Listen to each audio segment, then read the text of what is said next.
Saudara sekalian yang saya kasihi dalam Tuhan kita Yesus Kristus, dalam bacaan pertama hari ini, Tuhan membimbing Abram. Tuhan menuntun Abram untuk mengalami keselamatan yang ditunjukkan oleh Tuhan sendiri.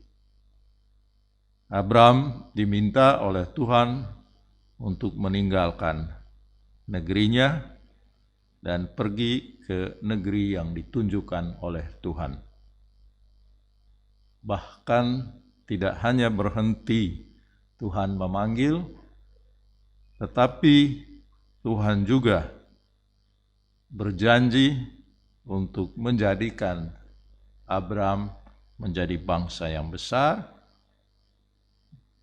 Selain itu, Tuhan juga menyertai Abram dengan berkat-Nya.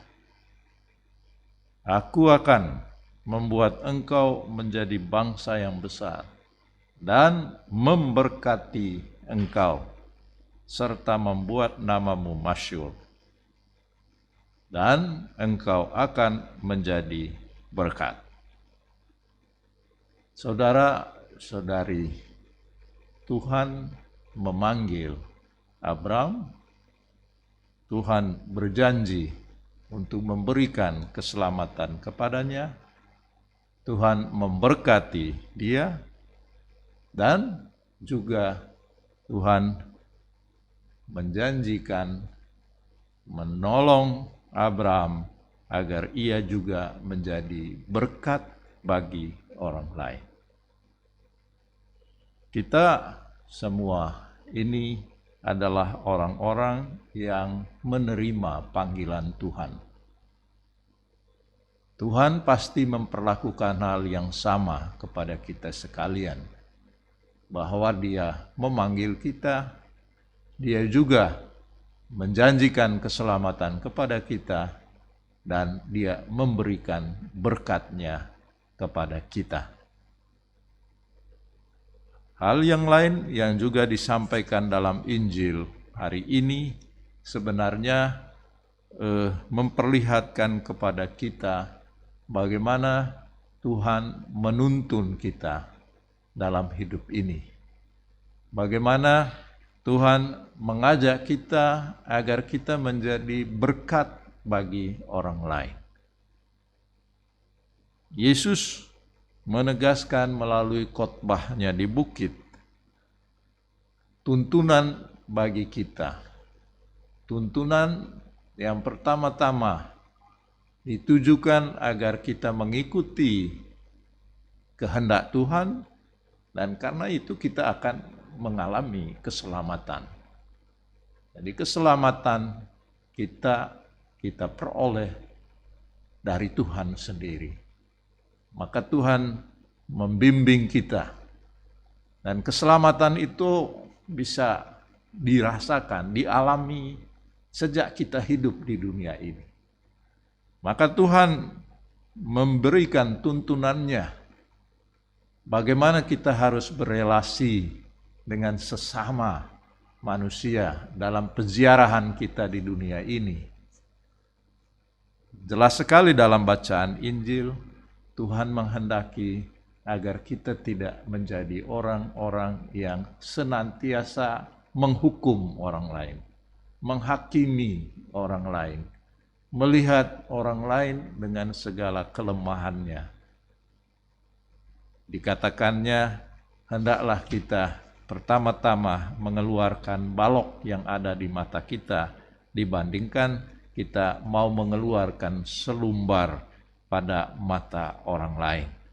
Artinya, sesungguhnya Tuhan menuntun kita agar pertama-tama kita memiliki mata yang positif, dan itu hanya terjadi tatkala kita mengikuti tuntunan Tuhan, bimbingan Tuhan. Kita menjadi manusia yang membawa berkat bagi orang lain, seperti yang dikatakan oleh Tuhan kepada Abram. Dan tatkala kita menjadi berkat bagi orang lain, maka cara bertindak kita, cara berpikir kita, cara berkata-kata kita terhadap orang lain itu dipenuhi oleh sikap mengasihi, bukan menghakimi, apalagi menghukum orang lain. Kebiasaan yang sering terjadi di tengah-tengah kita ialah bahwa kita melihat kekurangan-kekurangan orang lain, lalu kemudian menghakimi orang lain. Nah, Tuhan sendiri hari ini mengingatkan kita agar kita sungguh-sungguh mengikuti kehendak Tuhan. Dan kehendak Tuhan itu tidak lain, tidak bukan, ialah bahwa kita menjadi berkat bagi orang lain. Sebagaimana Tuhan memberkati kita, maka Dia juga mengutus kita agar kita menjadi berkat bagi sesama kita. Bagaimana itu bisa kita laksanakan? Ya, kita laksanakan dengan tidak selalu atau tidak cenderung menghakimi, menghukum orang lain, melihat kesalahan-kesalahan orang lain, tetapi kita mulai dari diri kita bertobat, kita mengubah diri, dan kita memakai kacamata yang positif untuk melihat dan menghargai sesama kita. Marilah saudara-saudari, dalam Ekaristi Kudus ini kita mohon rahmat Tuhan agar kita boleh menjadi orang-orang yang pada hari ini membawa berkat, membawa rahmat bagi orang lain. Seperti Abraham yang dipanggil Tuhan dan dia diutus oleh Tuhan juga menjadi berkat bagi sesamanya. Tuhan memberkati.